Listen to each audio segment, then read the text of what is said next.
What's up mga parikoy? For today's video, gawa tayo ng salted egg. Kaso nakalagan tayo ng tubig kagabi, pinalamig na. Pinababad ko na lang ngayon. Yung itlog natin.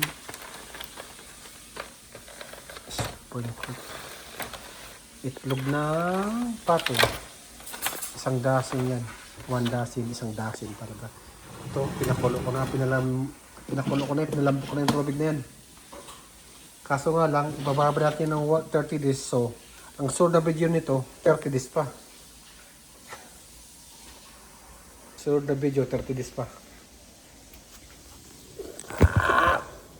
Lagyan natin.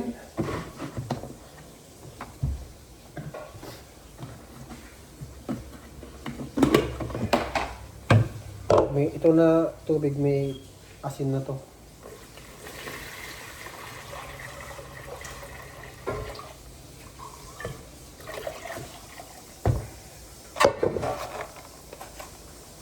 Sakto pa lang, tatapon ako ng basura ngayon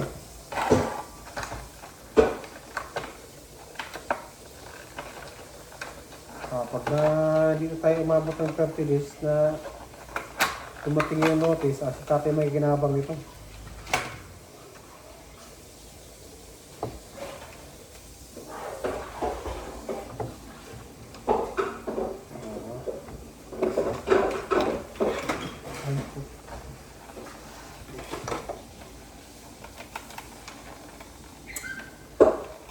Balita yung binay, hindi wala sinabi ni Melinda.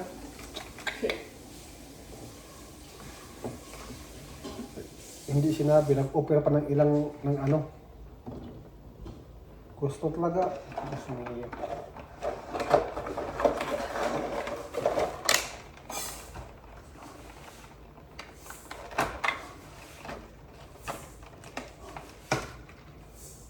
Mukhang marami yung tubig, aapaw. Bawasan natin mamaya. Sandusina. Sana ba yung nilagay mo na tubig na Bay? mga ilang sara na asin nilagay mo? Tansya-meter lang, bay. Kunti nga lang yun. Mga hindi tatlong sara? Sobra. Mga 5 no? Oo. Tapos pakuluan mo? Hindi. Yung tubig? Oo. Oo, bakuluan. Pagpakulo, nakalagay ng tubig, asin. Oo. Kagayahin ko na pag pauwi ako. Sasarahan ka. Tapos ibabag ko sa 30 days dyan. Ilagay. Alis lang po. Lagyan ko ng sulat. Ayan na siya. O, diba? Kita niyo?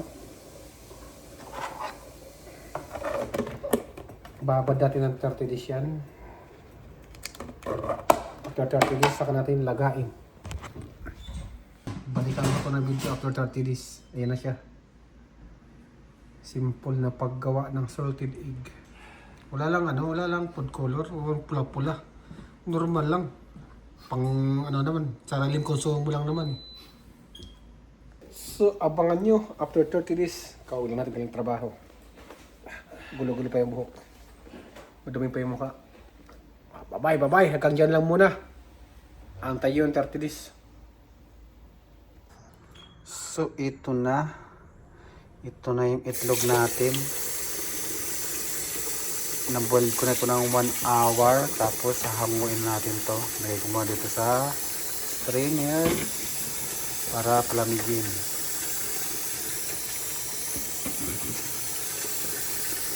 At good news, walang may nabasag dahil naka-slow heat lang siya.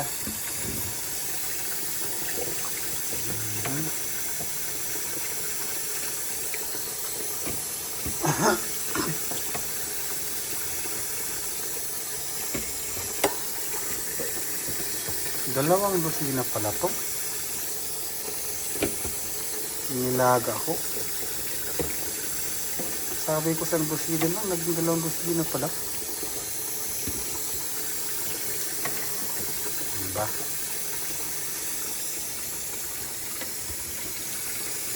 Malabig ito na tubig. Perfect, walang may nabasag.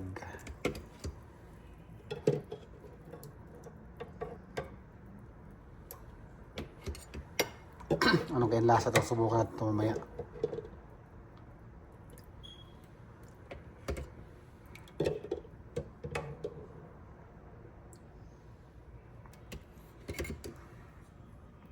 Ayan na. Palamigay lang natin ito. Subukan natin mamaya kung anong lasa. Kung maalat ba o sakto lang. Matabang. Sana successful yan. Meron pa naman tayo rice eh. Oh, yun oh, may rice oh. Inaabang-abangan ng rice yan. Salted egg.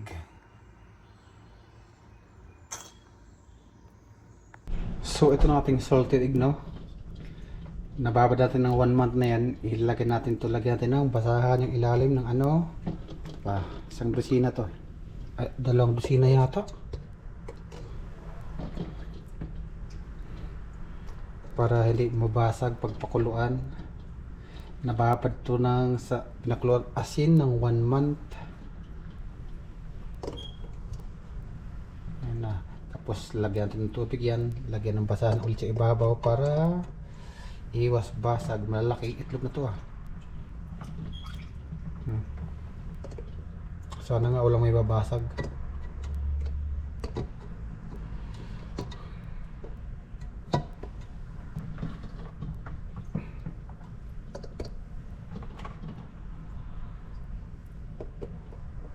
Sayang naman kami mababasag. Yeah. Parang marami to ah. 3 dosina o 2 dosina mahigit.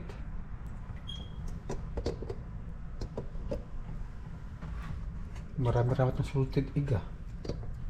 Marami-raming ulam to ah. Ayan. Lagyan natin ng tubig. Pakuluan natin ng 1 oras. Itlog ng pato yan.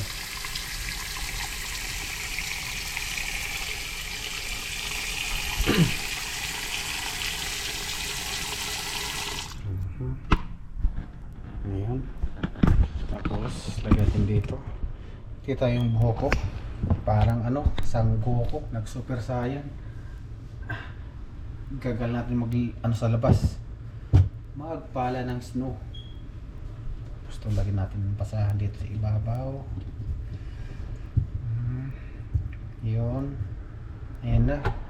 Takpan na yung basahan. Tapos tatakpan natin yan ngayon. Ito yung tantakit nito. Ito nga. Nakain mo natin. Tapos buksan na ito.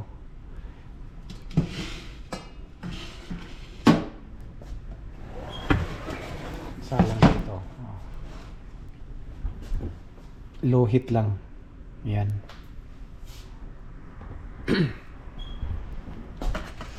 Abangan kung anong lasa niyan.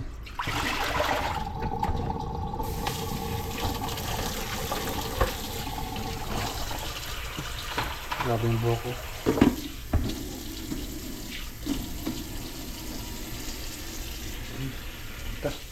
Lalong tumayo.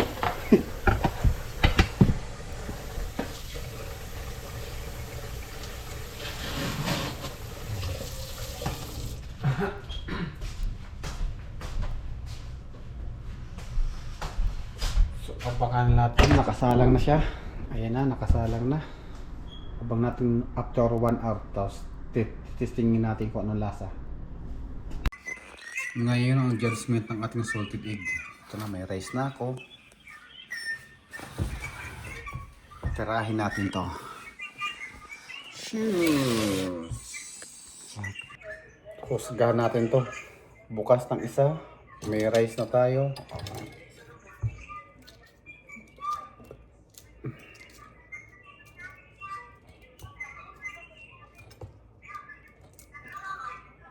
Judgment Day. Uy, ano ba yan? Shield, nagatamalsik. Where are you?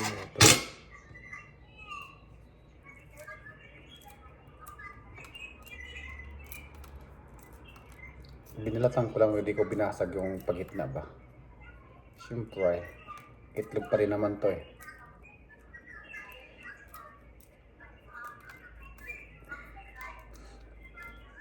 After 1 month, patitikman na rin yung salted egg.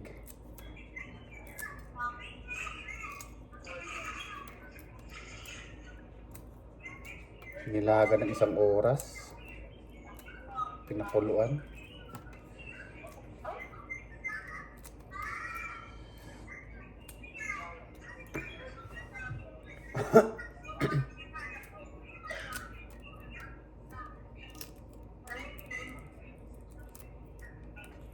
Salted egg. Salted egg Judgment Day.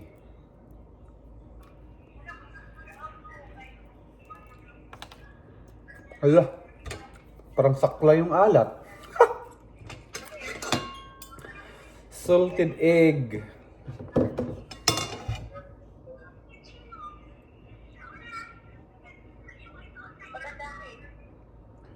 Two dozen yan. Yep. Hindi siya maano, hindi pa siya mamantika ba yung ano niya, yung egg yolk. Gusto ko yung nagkumantika. Paano kaya gawin yon? Comment down below. Parang itlog lang din siya. Sabagay, 30 days lang na inano eh.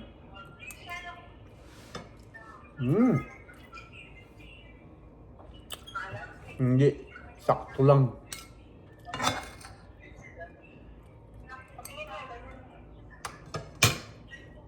Hindi siya ano.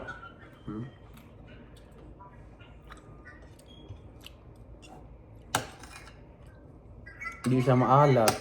Sakto lang talaga.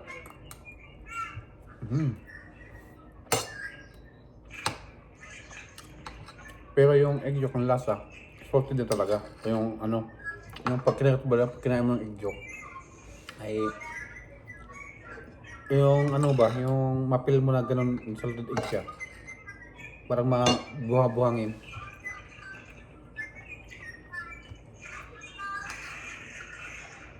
Yung gusto ko sa inyo, no?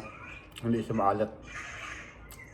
Pero pag-aralan ko kung paano maging nag-oil yung egg yolk.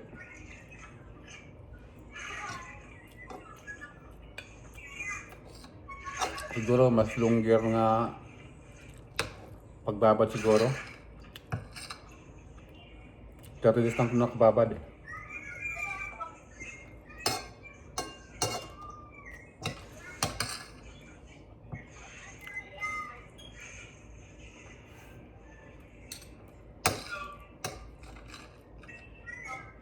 Pwede na.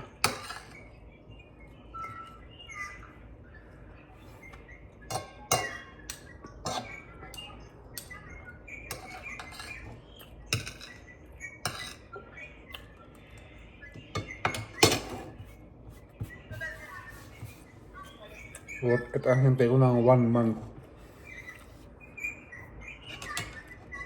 Bagong gising yan.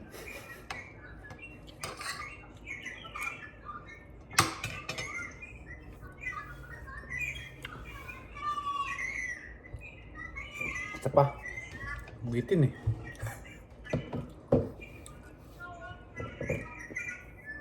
Hatiin ko na sa gitna.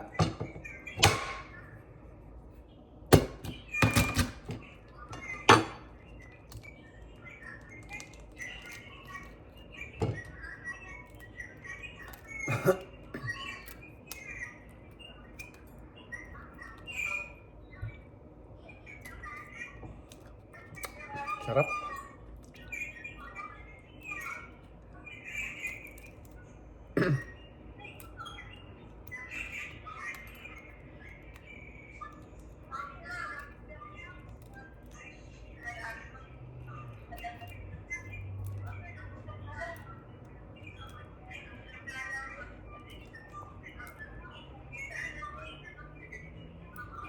Hanggang dito na lang, 5 minutes na yan.